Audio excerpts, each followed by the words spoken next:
Could Washington lead the country in elevator reform? Scooter and bike corrals in Pioneer Square, and public art in Henry Murals.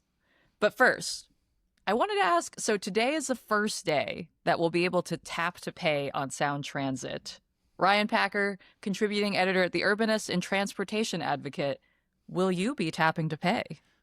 I won't. It's tempting to break out my phone, but I already have a monthly pass, so that would be more money out of my wallet for fun. So it's hard to justify that, but it is actually very tempting every time I see the reminder that I can do it now, which is very exciting. It's been a long journey getting all of the transit agencies involved in the ORCA program on board with Tap to Pay. Yes, finally. What about you, creative producer Sam J Leeds? Are you going to be tapping to pay? I think I'm going to do it just for the heck of it. Just for the thrill. YOLO. Yeah. I do have an ORCA card that I also pay for, so probably will need to go back to using that. But, one tap doesn't hurt. Yes. I feel like my goal in life right now is to get one of the limited edition Boop ORCA cards that has, for people who don't know, the ORCA logo is an orca named Boop, who is incredibly cute. And I see that every once in a while Sound Transit is giving those away, and I would die for one of those. But Sound Transit, send one to Jane. please. But very exciting that we have finally caught up and that this is now an available option to folks. All right, so moving on. I don't generally think a lot about elevators, but Ryan, you wrote a piece about this recently, which reminded me that I had watched a video a while ago about elevator reform in the US. And I would guess that most people are kind of like me in that you don't think that much about elevators. Like, you get in one when you have to. And sometimes I wish there were one available when there's not. But it turns out elevators are pretty crucial to building up, especially in cities. And it also turns out that the US is pretty behind the rest of the world in creating policy that makes that easier. I know Washington currently has a bill in play to address this, but I wanted to set the scene a little here. So, Ryan, in what ways is our country behind in elevator building? In a lot of ways, actually. So we have very different standards in the US and Canada around what elevators look like, who can maintain them, who can build them, what features they're required to have. And so the result is ultimately, at the end of the day, we have many fewer elevators, even controlling for the number of urban environments that we have compared to Europe and Asia. Habitat for Humanity just built a 17-unit condo building up the street from me in Capitol Hill that has no elevators. And so the only accessible units in that building are the ones on the ground floor. And so ultimately, the restrictions that we have put on elevator construction in the U.S. have resulted in fewer elevators and less accessibility. And wait, what are the rules in Seattle for, I want to say it's like 6 stories and 24 units or something like that? That's the hope. Right now, it's about 4 stories is about the limit. 4 stories. For if you go higher than that, you pretty much need to have an elevator. Interesting. So is that why we're seeing so many 3-story condo boxes that are kind of exempt from hitting that minimum for an elevator? It's one factor among many. And so, one reason why you could even build that Capitol Hill Habitat building is because of our Seattle-specific regulations around letting small apartments on small lots have one single set of stairs. It's not a statewide requirement yet. And so without that, the building probably wouldn't even have been built in the first place. It's kind of all these requirements stacking together, so to speak, around what kinds of buildings we get. Sam, have you ever lived in a building with an elevator? I'm thinking about it, and I haven't ever. I think every building I've ever been in has been a walk up. And when I sprained my ankle a few years ago, bouldering, it was kind of like a wake up call for me. Obviously, accessibility advocates have been talking about this for a very long time. But, it's a different thing when you experience it yourself. And like, it wasn't so much getting up the 3 flights of stairs to my apartment. It was getting down the like 5 flights of stairs to the basement to take my garbage out wearing a boot. Where I was like, I might die here. Like, this is not going well for me. Yeah, between that and I had a good friend who worked in Pioneer Square for many years in like a very old building. And they had one of those sort of cage style elevators. And she was frequently getting trapped in that elevator. Yeah, going to work, fine, you're on the clock. If I have to hang out in an elevator for a few hours of my workday, not a problem. Leaving work, however, no, I refuse. In no situation do I ever want to be trapped in an elevator. So those tiny elevators that you mentioned, Sam, I would imagine that maybe there's an exemption that allows those to keep operating, because from what I understand, Ryan, and correct me if I'm wrong, the US has weird standards for our elevators in that we in Canada have these giant elevators compared to what is mandated in Europe and Asia. From what I have learned, apparently you want an elevator that's big enough for a wheelchair user to be able to make a 3-point turn and for a stretcher used by paramedics to be able to be fully splayed out in case people need medical care. Why are our standards so different than the rest of the world? I mean, they're well-intentioned, obviously. You want to be able to, in theory, get somebody down from the top floor of a high-rise apartment on a stretcher.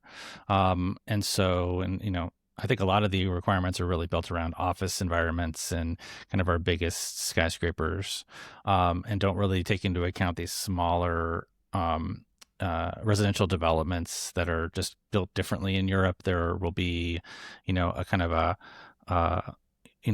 building that's taking up an entire block that actually has different access points. So you don't everyone isn't going through the same entrance and going up the same elevator, but we kind of have a one size fits all, a framework for regulation of elevators in the US.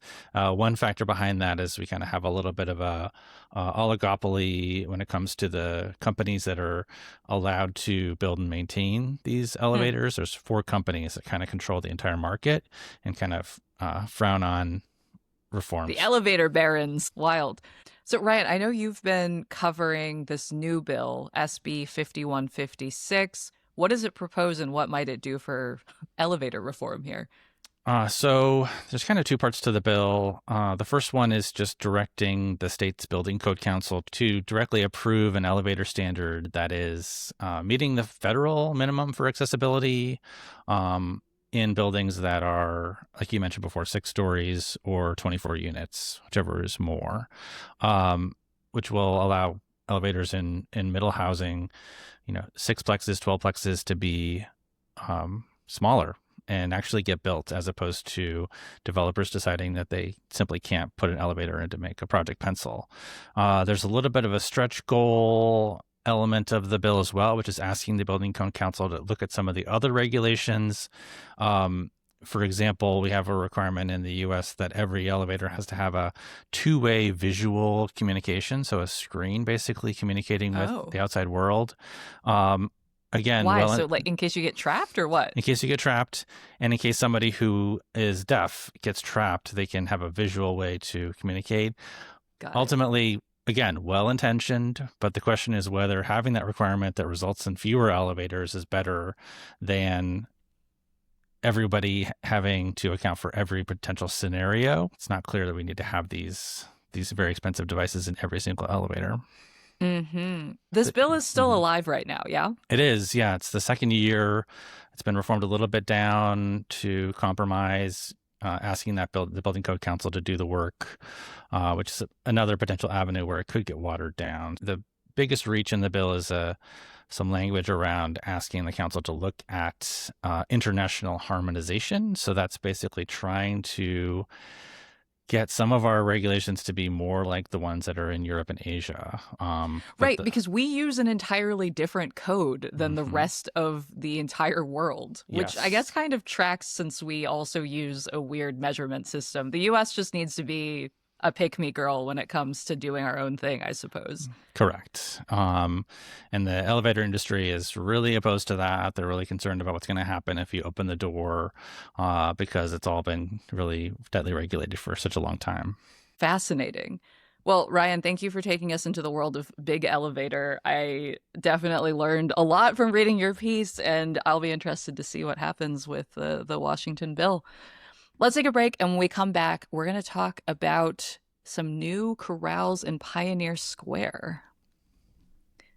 So ahead of the World Cup, the city is planning to put in these new bike and scooter corrals around downtown, including 21 at intersections in Pioneer Square. But the city is seeing some pushback on that. First of all, when we say corrals, I remember when I first heard about this proposal, I was picturing some kind of physical barrier. But I want to all get on the same page about what a corral means. In this case, it's just paint, right? Like, it's just a basically painted rectangle on the ground. It's a painted rectangle on the ground with flex posts at the corner so the drivers don't try and encroach. And then there are actual bike racks that are in the street. So Gotcha. Maybe the ones that I've seen downtown so far are only in the first phase or something, because I have seen just some painted rectangles without any of the flex post or bike racks yet. But yeah, they more can bike be racks, great. Yeah, they can be painted on the sidewalk, but they're if they're in the street and a driver could run into them, they have to have some delineation. I see. Sam, have you seen these around town yet? I've seen the ones on the sidewalk, and they have the downtown ones have kind of almost like murals inside of them, and they're kind of cool. It's like nice to see something pretty, but I have been loosely following the drama around these corrals in Pioneer Square. Yeah, what's going on? Well, from what I've seen, some of the businesses seem to be displeased, shall we say, with these corrals being suggested. It seems like, I imagine, because the corrals would be taking up parking spaces, and maybe they want people to have access to more easily shopping with them. But I feel like most people who are going to Pioneer Square are either taking the light rail or are riding scooters or bikes down there in the first place. So to me, it seems like we should provide more spaces for them to park those things so they're not just like all over the sidewalk, all over the street. And you would be getting more customers that way, not less. But Ryan, I know you've been paying a little more attention to this than I have. Like, are there other concerns that the business folks that are pushing back are expressing? I mean, there's the aesthetic concerns. So people in Pioneer Square are very particular about how their neighborhood looks. There's a whole preservation board that's kind of intended to maintain this, 1890s aesthetic, which never seems to actually carry over into the massive SUVs that are plowing around the neighborhood. But, I think the parking is, I think, a big issue. So these are, there's not a lot of space on the sidewalks in Pioneer Square.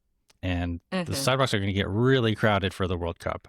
And so SDOT wants to use the kind of dead space right around the intersection where it's illegal to park, to daylight the intersection, which actually increases safety and makes sure that drivers aren't blocking the view of pedestrians who are trying to cross the street. With these corrals, I think overall it's like one legal parking space might be reallocated under this proposal, but all the other ones are all places where you shouldn't be parking in the first place. But obviously, people are anyway, right? Sure. We know there's not super great enforcement, and so that's one big element. But I think, this idea of the aesthetics is actually, it's huge. That's fascinating. Are there actually different rules in Pioneer Square as opposed to in other places in town for maintaining aesthetics? And I mean, how does this change aesthetics besides just some posts and some paint? It's seen as ugly and it's seen as not as in keeping with the historic nature of the neighborhood. So yes, there are special rules. So every change that happens in the Pioneer Square Preservation District from a mural at Lumen Field. I kid you not.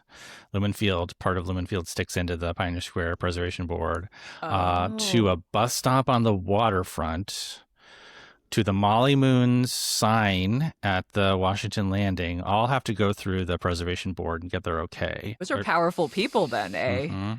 Yeah. Wild. I mean, if you're really trying to keep in with 1890s aesthetic, wouldn't you just turn all of Pioneer Square into a pedestrianized area? You'd need to have like some dead horses in the sidewalk and like open Maybe like a access. single penny farthing or something also.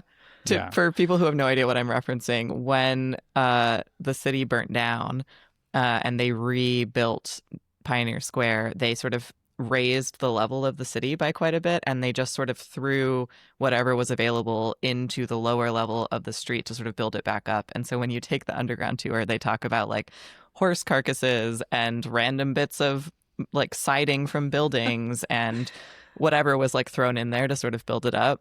Which is part of why you have those super uneven sidewalks down there. Yeah, at the meeting this week, actually, someone from the Klondike Museum mentioned that there is an entire ship buried under the streets of Pioneer Square, and I hadn't heard that before.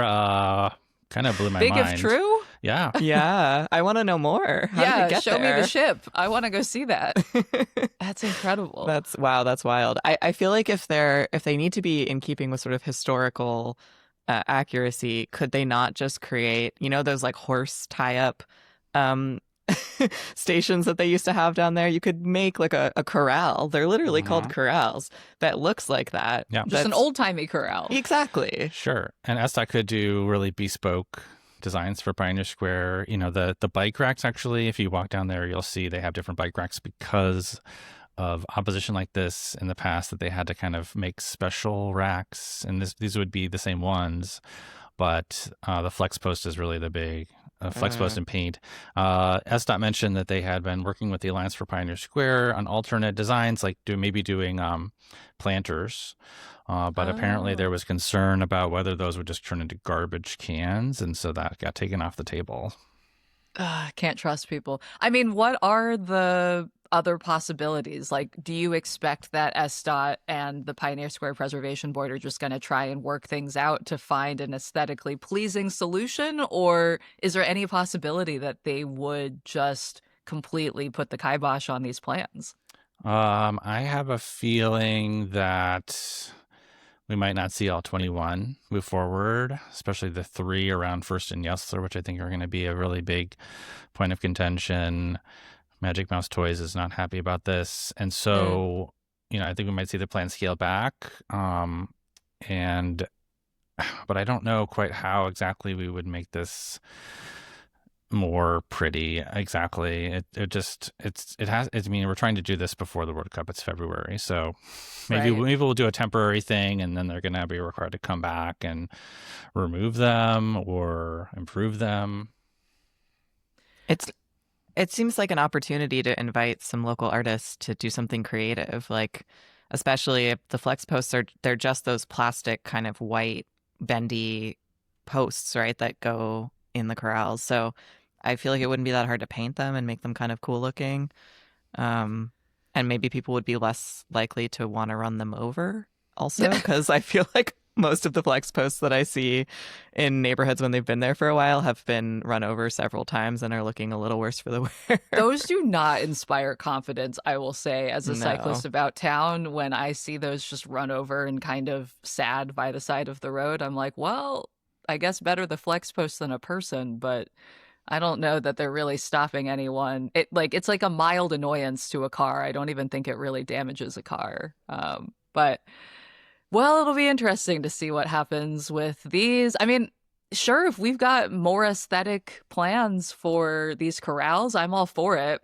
I'm sure it would be more expensive, but if they can do them in Pioneer Square, could we do them elsewhere too? Could we just make everything prettier? Who knows? All right.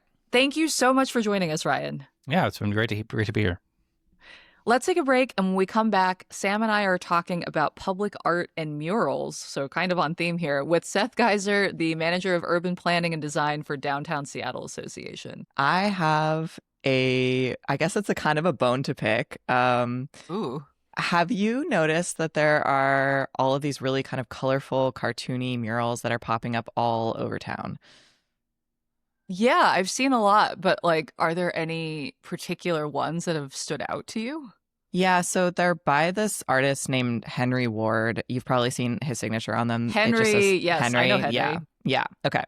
So he's like kind of known in Seattle, has been probably as long as I've lived here and since before then. But I feel like recently I've started to see his stuff everywhere in a way that feels kind of new. And on my street in particular, where I live, I saw two, three, I think four Henry murals pop up in like kind of overnight. Like I woke up one morning, went outside, and there was just like Henry everywhere. And I was a little like, what's going on here? And then last year at the end of the year, The Stranger ran their complaints issue. And there was a piece in there titled "The Public Artist Has Gone Too Far," which was by critic Emily Noakes. And I'm just going to read you the opening paragraph because I think it kind of sums up how I'm feeling in this moment. Okay. It says, "Everywhere you look, they're there. Shh, you know what I'm talking about. They're in the alleyways, they're on the garage doors, maybe every garage door at this point. At first you tell yourself the figures are harmless, a painting of a goofy little guy, some kind of gnome, maybe a vaguely cross-eyed squirrel. It's kind of cute, but not really your style. And that's okay, not everything is for you. But the more you see them, the more you wish you could also see some other types of art." Ooh, fascinating. I have seen Henry murals on some of my neighbors' garage doors lately, in alleyways. No, that's very accurate. And actually, I went to give blood at Bloodworks on Christmas Eve, and they were giving away Henry socks. So I was like, okay, Henry's like really hitting the mainstream in a lot of ways right now. Yeah, he's kind of in the fabric. Sorry for the pun. But yeah, I kind of was like, what's going on here? Why is Henry everywhere, and to a degree that feels kind of like more than usual? So I started asking around, and it turns out there's somebody who's very qualified to tell us about why Henry is showing up everywhere and kind of like what's going on with public art in Seattle. So I wanted to have Seth Geiser join us today. Hi, Seth. Hello, glad to be here. Can you tell us, Seth, a little bit about yourself in terms of like what are your qualifications to talk about Henry and public art in general? Yeah, sure. So I mean, I think an interesting thing about public art is everybody is qualified to have an opinion about it. There's something like very democratic in that sense. But from sort of a like why I've spent so much time thinking about this, I'm an urban designer by trade, and in my role have increasingly been involved in public art coordination as a like utilization of our sort of shared public spaces as platforms for the displaying integration of public art, and murals increasingly are a pretty big component of that. So yeah, why do you think that we're seeing Henry everywhere right now? Like, why has he gotten so popular, and why is he popping up like more now than ever? A lot of factors kind of going into it. There's just been this general, I think, broadening of appreciation and awareness for murals, particularly since COVID. There was that phase where just like so many places got boarded up. And there was this really like genuinely unique Seattle response, which was just folks kind of came out of the woodwork and painted everything. I think there's a lot of dissatisfaction with just sort of that like plywood disaster look that was happening. But I think also there was this like real outpouring of interest and creativity to like demonstrate that like, hey, you're locked in your house, but we can like show that, you know, we're still here. We're still part of a community. We still can like create and imagine. And since then, there's been this like observable trend of folks kind of like really looking at the built form of our city and saying like, hey, we have a lot of blank facades. We have a lot of like kind of unattractive buildings. And then this like imagining of like, oh, this could be a canvas for someone's work. So there's like sort of on like the supply side, And then there's been this interesting thing of like the demand where there's no like white pages for muralists. Like I own a wall. I can't just like, oh, go on the internet and search like best muralist and like find a listing of people who are ready and available. And so I think part of what we're seeing is that for folks who like aren't deeply involved in the Seattle art scene, if you just go hop online and search Seattle muralist, it's kind of like this like algorithmic narrowing of like, oh, I've seen that thing. I bet I could get one of those too. Fascinating. So, okay, Seth, I want to go back to what you were saying about this changing sometime in the COVID era. I remember when COVID hit, businesses closed down. I had written a piece for Slate about the murals going up on the boarded up buildings on Ballard Avenue. And I talked to an artist who had been contracted to make some art. And we ended up having this fascinating conversation about how he had never really identified specifically as like a muralist, but more as a graffiti artist. Mm-hmm. And I wanted to ask you, what is the connection there? What is the line between graffiti and public art? Because I feel like people have always had conflicting opinions about that. For many years, graffiti was seen as a scourge on our city and that it needed to be removed immediately. But it feels like we have turned more towards thinking of that kind of art as art. But where do you see that line being, and how's the conversation changed since COVID? Yeah, I mean, that's a tough one. Like, that's dissertation level question that, like, honestly, like, folks have been grappling with since, like, civilization in numbers. Like, I mean, they found graffiti in the ruins of Pompeii. I mean, you could kind of argue, like, cave paintings were a form of, like, as long as humans have been getting together, there's a desire to, like, leave marks. And I imagine there's always been a spectrum of sort of permitted, organized, paid, blessed to the like renegade. I'm going to go out at night and just put my mark up there.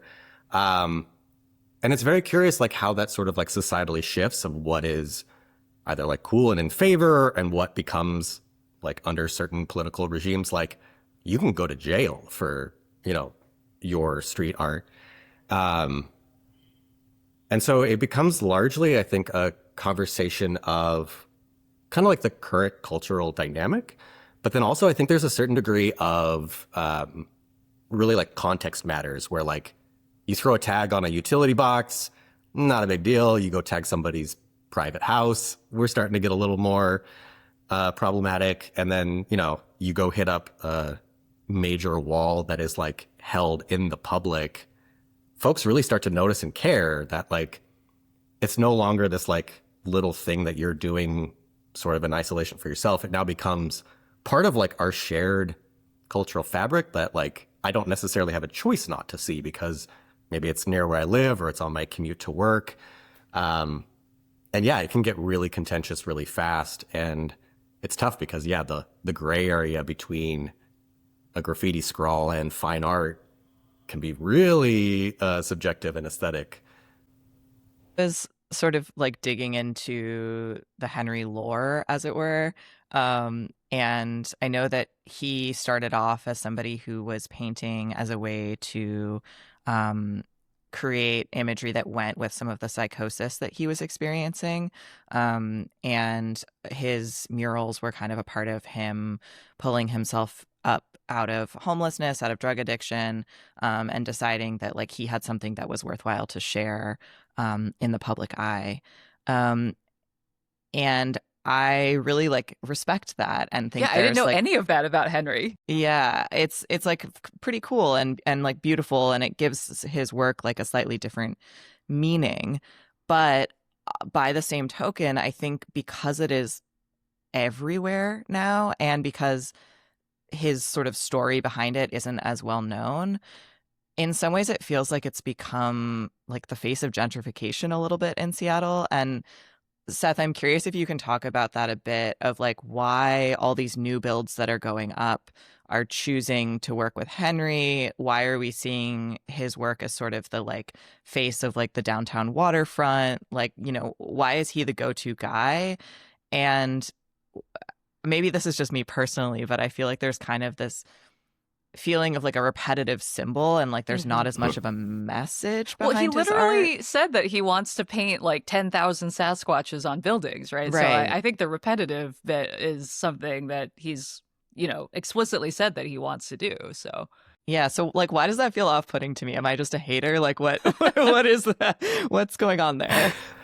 Yeah, and I think like it really gets to the distinction between sort of like capital P public art and more of like gallery focused work, where I feel like, yeah, if these were print reproductions that people could buy and display in their homes, like I doubt it'd be part of the conversation. But because it's reached just sort of this like saturation point of ubiquity that like it's hard to kind of avoid them at a certain point, folks are feeling a kind of way about it. And as I've like talked to people, the feelings are all over the place, from like pure hatred to like, what's the big deal? Why do we like, there's so much else to worry about right now. Fair. And there's like a sense too of like, you know, a sense of obligation. Like, do artists owe the public something when they're doing art that can be viewed? Like, do I need to talk about cultural issues? Do I need to speak to a larger community? Or do I get to do things that are more personal and then people can find stuff within it? You know, I heard somebody like refer to like sort of like the Labubu of murals, where it's like, it's kind of fatty. Everybody wants one. Maybe there's a little bit of variation that makes it feel like yours, but like when you sort of squint, they all look identical. And yeah, I think it really just speaks to Seattle's an expensive city. And there's like this weird tension that happens where we want to build up artists and we want them to like go from a place of precarity to like establishment. But then there's this like weird pinch that happens where like they hit a certain level of success where they become known names, and then everybody starts hating on them because we're tired of you. And so I think like the tension there then is like, how do you sort of like create at scale to like pay your bills? But also how do you continuously refine and infuse your work so that it's saying something fresh and new that doesn't feel stale and repetitive, that people can continue to find new things within it, as opposed to just being like, oh, another one. is Henry the Taylor Swift of the Seattle public art scene? I Maybe only that's feel like what's there's up. I only feel like there's one era though, and that's part of the problem. That's true. Maybe he just needs a different era. I don't know. Yeah. Well, Seth, what are you working on, or what do you feel like would be the ideal focus for public art if you could have a say in what kind of new art is being propagated around the city? It's a really good one. I think it's just, yeah, it's a continuation of broadening the reach of who gets to participate. And I think that's some like real mindfulness by the people who spend a lot of time thinking and working in this space to share that expertise and knowledge and sort of connections to folks who, for no like fault of their own, just like don't know who to turn to. And I think that that's definitely something that I try to do a lot in my day-to-day role, is like just sort of serving as a matchmaker, where it's like I talk to a building owner, they say they have this need, and it's like, oh, I'm going to put you in connection with a broader network of people, so that way you can right size and find an artist who can really like take this special moment and like make that wall sing. Versus, you know, a lot of these building owners, like they've got so much to worry about that there's like a certain like risk avoidance that they're trying to do. And I think like for sometimes without that sort of like handhold, they just like, let's just go with the safe choice, and we know this one works. Yeah, my co-working space recently worked with Urban Artworks to get matched with an artist. We got this nice mural put on the outside of the building, and then everyone who was at the co-working space got to paint a little portion of it. And the participatory art aspect of it was really fun. And it felt like just kind of an easier way to connect artists with organizations that might not otherwise have an in to like know someone who could paint a mural. Organizations like that, it really, to create that touch point that makes it feel like you as just a random person living your life can see something in that work that resonates with you, that makes you like feel something and feel seen and heard. I think that's really the sweet spot that we're always trying to aim for. I mean, Sam, what do you think makes good public art? Like, what art, as a Henry hater, as someone who's gone on the record as a Henry hater, what do you like in town? Like, what is it that gets you excited when you see it? I'm not really a sports person, but there's a really amazing sports mural in Lower Queen Anne that is of like 3 women athletes. I think at least one is from the Storm. And it just feels like, I don't know, I think the reason I like it is because I like public art that feels like it reflects back something that is specific to a city's culture. And seeing these athletes who are like, you know, people who are part of our local teams, are like known for being Seattleites, and then also are wearing Black Lives Matter like jerseys. And so it's like very much sort of bringing in our city's sense of like protest and, you know, values, and reflecting that back feels, I don't know, that feels like something that has something to say to me. And then I also like things that are just like, you look at them and you feel like you get to take a deep breath. There's this one that's downtown kind of by the Seattle Public Library that sort of looks like an abstract like swoosh of like a river. It has like blues and greens and stuff in it. And I noticed it recently when I was downtown, and I was just like, oh, I love that. Like, that's beautiful. I've never seen anything like that before. It's huge. So just like imagining the level of work that went into making that at that scale. I don't know. I think like things that add a little bit of surprise or delight to your day and don't feel repetitive. That's the public art that I get excited about. It is funny how I think so much of it is subjective and aesthetically driven. And of course, everyone's taste in that is going to be a little bit different. But I think you've really touched on something that I would guess most people want to see a message and would like to feel some form of authenticity coming from it. And I think that the mass reproduction of an image just feels like it's antithetical to that in some way. Seth, do you have any favorite public art in town that you want to shout out? Yeah. I mean, my current fave is probably the tribal roll call at the City Hall pit.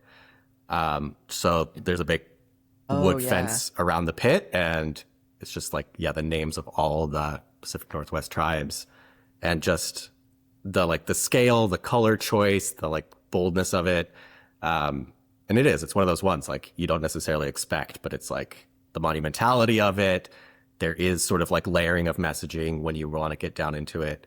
And then honestly, like Saint Rat up in Capitol Hill, I feel like is another one of those where it's like Saint Rat, like technically graffiti of a form, but like touched on a cultural thread that resonated with a ton of people, and now has become this like enshrined, beloved thing. And I think those are the ones where, there was no call for art, there was no grand vision, but like someone just sort of like intuited what a lot of people were feeling. And those are the ones that I just adore.